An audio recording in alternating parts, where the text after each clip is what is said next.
Welcome, Professor.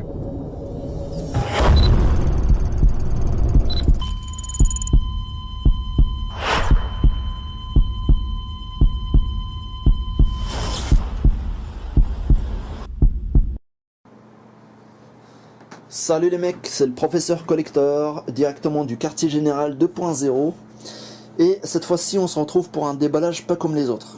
Pourquoi on va se retrouver dans un déballage pas comme les autres? Parce que ce colis-là que vous voyez devant vous, il vient d'être largué par un Horton 229, parachuté dans le ciel. Je vais vous dire pourquoi, vous allez comprendre. Alors tout d'abord, je pense que il serait nécessaire de vous raconter la petite histoire, sinon vous n'allez pas comprendre, effectivement. Donc, pour commencer, tout le monde sait que le collector, que le professeur collector est doté de capacités hors du commun, d'une intelligence incroyable et de capacités physiques hors du commun. Le collector est un très grand sportif, d'accord? Le collector, c'est tellement un grand sportif qu'il est parti faire un séjour à la Légion pour apporter le képi blanc. Un séjour de 5 mois. Bon, là je commence mal la vidéo.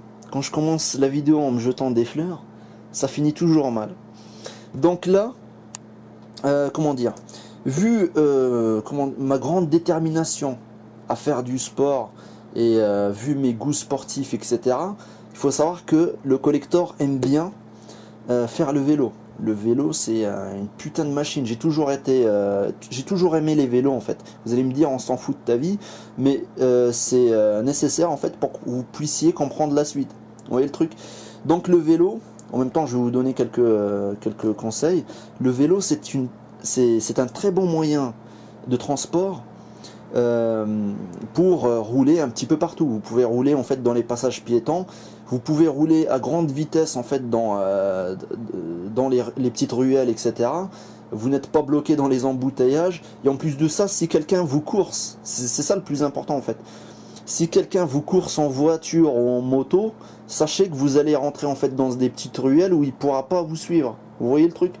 Donc le vélo est un très bon moyen de transport. Voilà. Et en même temps, vous faites du sport, vous polluez pas la nature, parce qu'il ne consomme pas d'électricité ni de carburant, et voilà quoi. Donc moi je suis un fan du vélo et j'en fais tout le temps. Et vu que j'ai quelques performances à ce niveau-là, eh ben, je me suis permis de m'inscrire dans un tournoi dans la ville où j'habite, pour pouvoir justement relever le défi de gagner ce tournoi là. Alors je vous explique l'histoire. Déjà je débarque en fait avec mon vélo sur la piste d'essai, et après chacun est libre d'aller s'inscrire, de donner sa carte d'identité, voire même un pseudo, enfin carte d'identité obligatoire, mais après vous pouvez utiliser un pseudo lors de la distribution des prix, etc. Après le truc, c'est que quand je suis parti et je voulais partir à l'accueil pour m'inscrire, il y a eu une file d'attente, etc. Et ben il y a eu quelques petits problèmes en fait dans la file d'attente. Il y a des gens qui m'ont dit, il y a deux vieux qui ont commencé au départ, ils m'ont dit, on est écœuré de votre présence, monsieur. Ils ont dit monsieur quand même. Ils ont dit, on est écœuré de vous voir ici, monsieur. Donc moi je me suis dit, personnellement, je me suis dit dans ma tête, je suis venu pour relever le défi. Donc ça, c'était très intéressant. Mais là, je vois que ça commence encore à être plus intéressant. Là, je commence à être encore plus motivé quand on me dit ça. Du coup, quel est l'objet de votre mécontentement? C'est exactement ce que je leur ai dit. Pardon, vous vous êtes pas vu? Et il y a une fille de 19 ans qui commence à dire, vous n'êtes pas chez vous ici, monsieur. Je suis chez qui, madame? Et elle me dit, vous êtes chez les Antifa ici.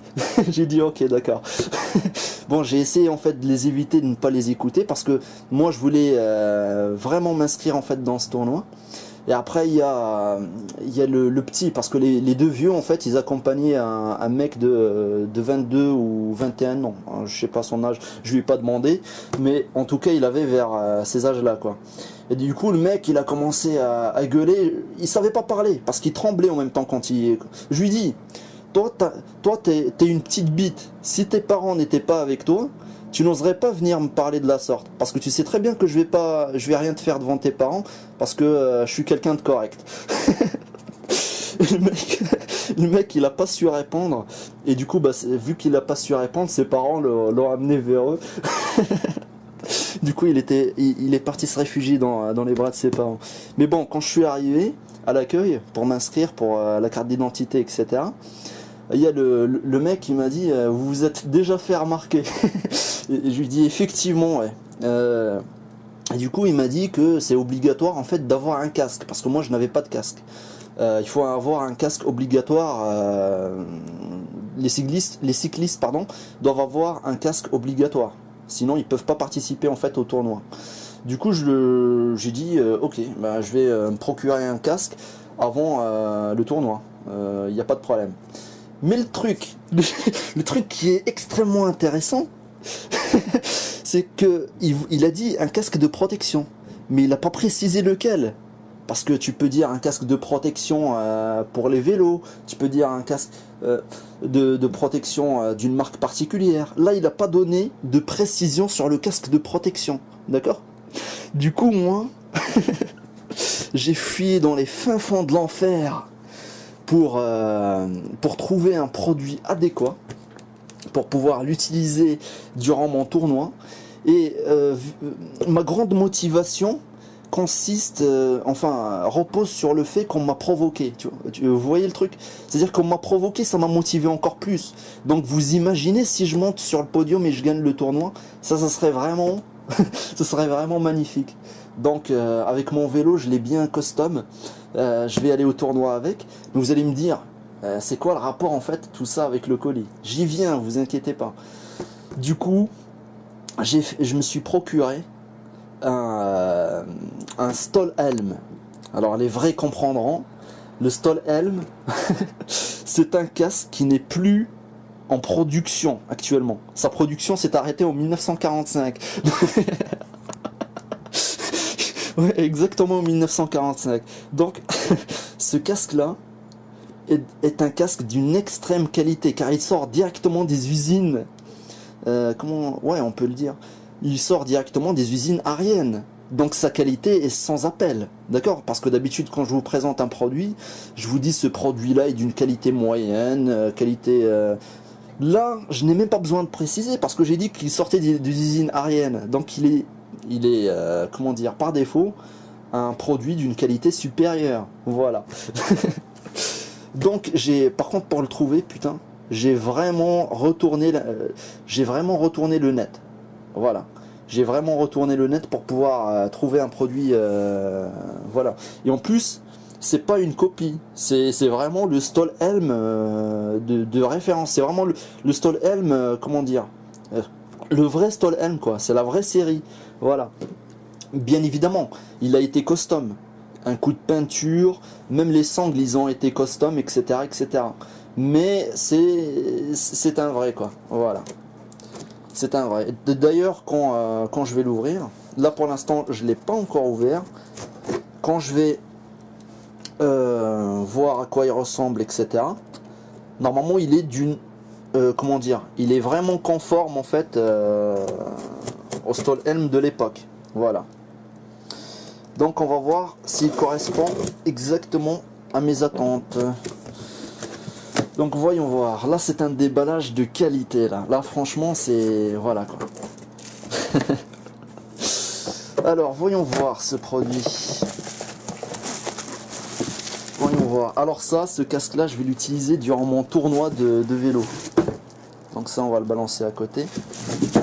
Est-ce que... ouais, bah je crois que je vais faire une pause, je vais stabiliser la caméra et on va voir ça ensemble.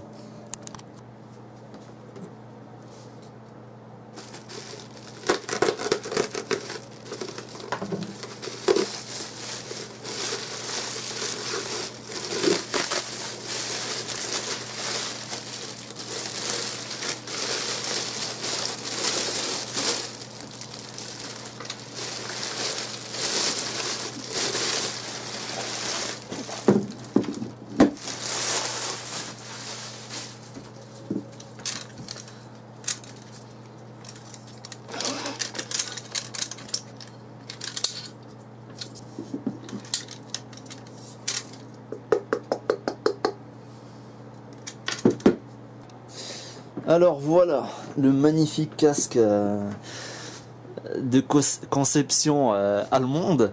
Donc, donc très très robuste. Il faut que j'arrête avec ma qualité. Moi, je vous ai dit que c'était un casque, voilà. Et du coup, c'est comme si je vous disais, j'ai mangé une pomme rouge de couleur rouge, quoi. Ça n'a pas de sens. Donc là, ce casque a beaucoup d'histoire. Il a vraiment beaucoup d'histoire. Donc là, c'est, comme vous pouvez le voir, c'est vraiment du métal, quoi. Voilà. C'est vraiment du casque blindé, là. D'accord? Donc il n'y a pas de problème. Durant la course, je peux même me ramasser des bastos de n'importe quel calibre sur la tête. Il n'y aura pas de problème, hein, il va les arrêter. Voilà. Donc comme vous pouvez le voir, il y a un trou ici pour l'aération. Et on peut éventuellement mettre en fait des supports là-dedans pour pouvoir prendre par exemple des lunettes nocturnes sur le casque, etc. etc. Donc ça, ce sont des fixations pour l'intérieur, voilà, pour les sangles, etc. Donc ça, c'est pas mal. Enfin, c'est ce casque-là pour les plus débiles d'entre vous. Je vais pas commencer à insulter mes abonnés. Non, pour ceux qui n'ont pas compris, ce casque il a été éventuellement utilisé par les SS, voilà, mais on va pas en faire un plat.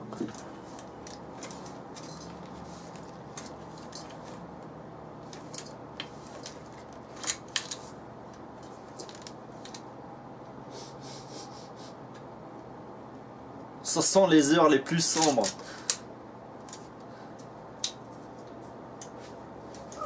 Ah voilà, c'est bon, c'est bon. Voilà. Ah, c'est pas du casque de ta fiole ça. Bon, là c'est bon. Je pense que là la sangle elle est bonne aussi. C'est bon, voilà. Donc ça, c'est comment dire, c'est le casque le plus adapté pour faire du vélo. Si vous voulez faire du vélo en ayant une protection digne de ce nom, prenez-vous un Stahlhelm, d'accord? vous allez avoir des problèmes pour l'acheter, parce que ça se trouve pas dans tous les coins de rue, parce que il est en rupture de stock depuis 1945, mais si vous vous débrouillez bien, vous pouvez le retrouver. Voilà.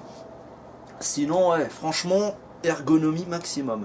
Ouais, franchement, j'adore ce casque. À chaque fois que je fais du vélo, je vais le prendre. Voilà. Donc là, il faut pas que j'ai fait tout ce pataquès pour au final perdre. Parce qu'il faut savoir que moi, je ne suis pas là pour participer, je suis là pour gagner. Donc il faut se pointer là-bas. Il faut gagner le truc, quoi. Et en même temps, il voulait un casque de protection. Là, c'est pas un casque de ta fiole, quoi. Voilà. Donc, c'était le professeur Collector. Je vous dis à la prochaine pour un nouveau déballage.